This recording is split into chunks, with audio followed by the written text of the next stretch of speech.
Ron Liebeck here with Ultimate Motorcycling. We're out here in Portland, Oregon, testing the new Harley-Davidson LiveWire. This is their first electric bike. They're trying to branch off from the traditional clients that are known for their V-twins.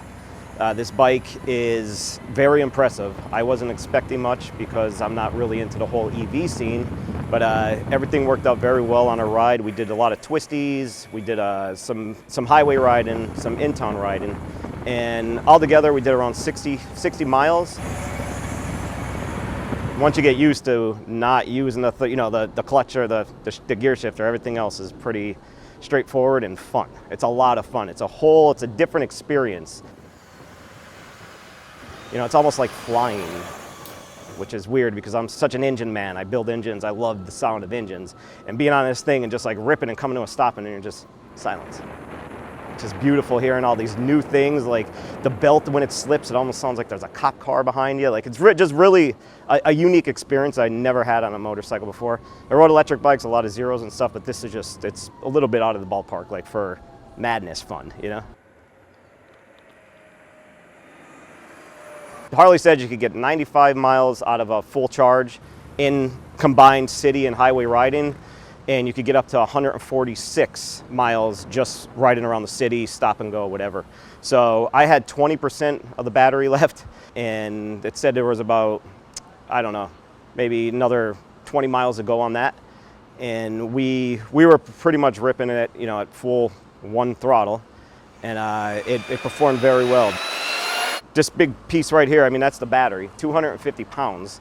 And the engine's below at the silver part, which is what they wanted to do from a design element to just make it look really, you know, focus on the engine. That's always Harley's mainstay.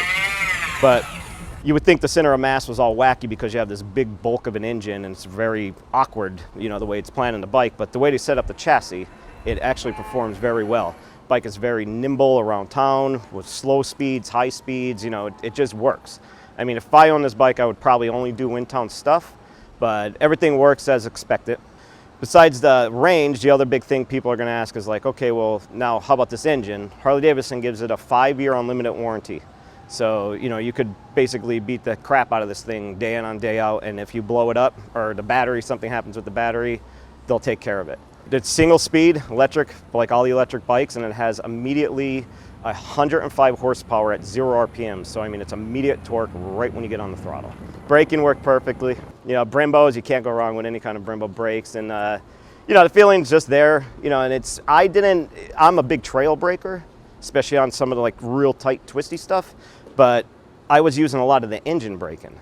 So I was just letting the suspension and it, like coming into a corner, I'm usually like brake, brake, brake, brake, and just let off and, you know, trail through the corners to keep the suspension even.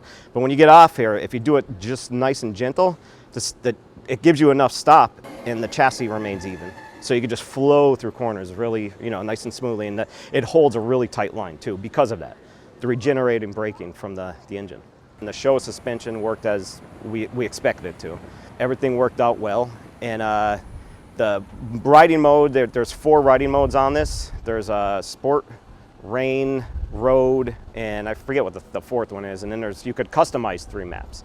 But I rode mostly in sport all day because it was fun just having that instantaneous torque.